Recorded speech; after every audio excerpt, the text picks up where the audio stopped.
한번 먼저 쭉 한번 표를 보실까요? 네, 변화된 게 그러니까 주식은 정리 안 하셨고 주식 정리를 하는 게 맞나요? 모르겠어요. 아까 전에 미스 그 코리아는 주식을 봐야 아는데 네가 고르지 말라고 덕담을 해주셨는데. 네, 주식을 어떤 건지 조금 봐야 되지 근데 않을까. 뭐 지금 마이너스 70%고 건설 쪽에 일을 하시는 분이면 신경 쓰기가 굉장히 어려울 텐데 제가 보기에는 뭐 이게 계속 이걸 하는 거는 아닌 것 같은데. 아, 정리하는 게 맞다? 예. 이게 정리 안 한 거예요?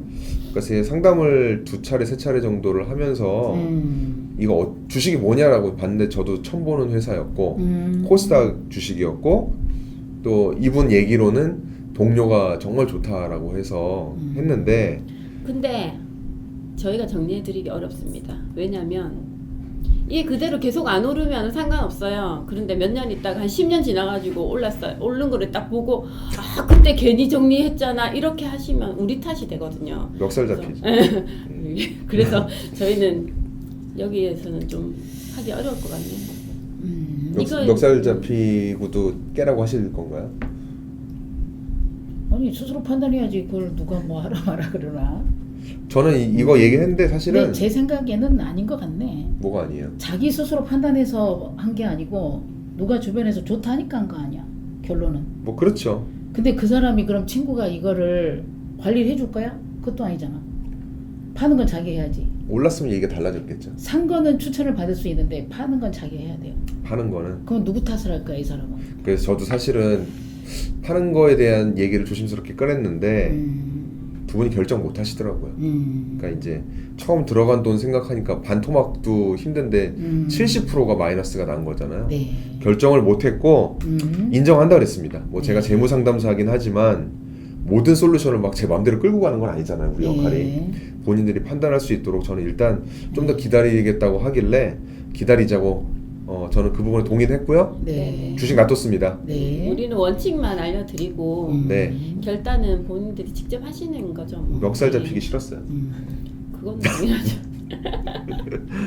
하여튼 네. 그렇고 일단 그 보험은 없애기로 한 걸 없앴다는 뜻이고 정리했습니다. 다른 변화는 그러니까 적금이 들어가면서 채권형 자산이 좀 는 거고 네. 예 이쪽은 그거밖에 없는 거죠 변화가 자산 쪽에서는 적금을 불입을 해서 저축을 시작을 했고요. 그게 이제 80만 원씩 들어간 거고 네. 청약저축이 14만 원이었어요. 근데 그게 보면은 부부가 2만 원씩 아이들이 5만 원씩이었는데 이제 이것도 좀 저는 교통 정리를 했으면 했거든요.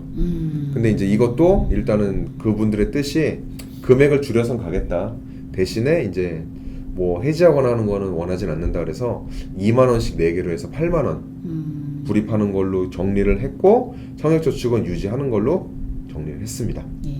보통 부모님들이 아이들한테 뭘 해주는 거는 굉장히 뭘 하여튼 쉽게 없애거나 이러지를 못하시더라고요. 애들한테는 막 무조건 잘해주고 싶어서 그 마음은 충분히 이해가 되는데 그렇죠.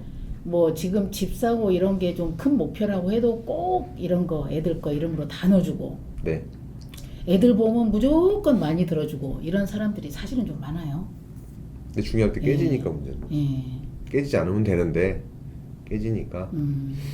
하여튼 2만 원씩으로 줄여서 다 일단 가는 거다. 네. 네, 2만 원씩 줄이는 걸 같고요. 네. 그리고 이제 기존에 그 200만 원 있었는데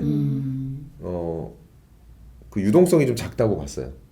그 비상금이 좀 너무 작아서 네. 한 200만 원 정도 더 가져가자 해가지고 지금 400만 원이 됐고 500만 원 만들어서 이건 일단은 좀 갑자기 비상시에 쓸 수 있는 예비 자금으로 좀 두는 걸로 이야기를 했습니다. 네. 이런 분들 이렇게 유동자금 많으면 네. 또 써버릴 수 있는데 이거는 그냥 CMA에다 묶어놓자고 얘기했고요. CMA는 아무 때나 뺄 수 있는데 묶어지겠어요? 아니 그러니까 CMA에 제가 좀 약간은 좀 이제 초보적인 아이디어긴 하지만 여기다가 체크카드 이런 거 만들지 말자 그랬어요. 좀 방법을 불편하게 해서 진짜 필요하면 바로 꺼내 쓸 수 있는데 증권사 가서 꺼내 쓰자. 네. 그러니까 제가 보면은 재테크 잘 하시는 분들은 자기의 돈을 꺼내는 방법을 불편하게 하는 분들인 것 같아요.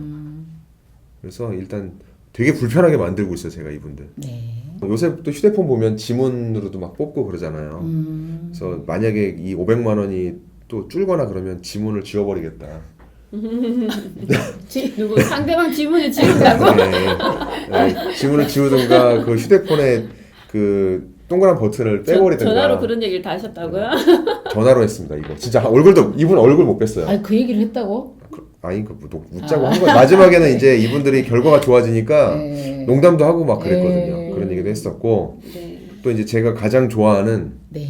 연금저축보험을 펀드로 바꿔서 우리 노후 자금을 한번 투자해 보자. 네. 이런 솔루션을 좀 드렸습니다. 그렇죠. 이런 분들은 간접 투자가 더 맞죠. 그렇죠. 펀드에 대한 얘기도 사실 우리 할 말이 많잖아요. 또 천천히 이어가도록 네. 하고요. 네네. 일단은 그렇게 했고요. 네. 그리고 자산 부채 쪽도 좀 정리를 했어요.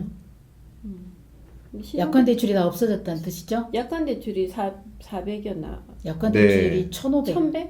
1,500. 2400에서 1500 줄었네요. 네, 약관 대출이 없어졌죠. 아, 보험을 그러면 2천만 원 생각하신 해약환급금 2천만 원을 다 현금화 하신 거네요. 빙고. 네. 그래서 1,500만 원은 약관 대출을 갚고 500만 원은 적금으로 묶어 놓고 네. 그리고 그런 식이에요. 예. 오, 현금 유동성을 많이 만들어 주셨네. 근데 보험은 그렇게 막 깨도 되는 거예요? 아니 막 깨진 않았죠. 막 깨지 않았어요. 막 깨는 사람으로 얘기하시면 제가 뭐가 근데 이제 보험이 85만 원씩 나가는 게 좀 과했어요. 과했고 뭐 종신보험을 정리하긴 했거든요. 그럼 이렇게 정리해서 뭐 보장은 더 좋아졌나요? 금액은 네. 보험료는 줄어들었는데. 네. 네. 그러니까 85만 원 여기서 보험 분석하는 시간 아니니까 네네. 기존에 이제 85만 원 나가던 거를요 한 35만 원 정도 정리를 했어요.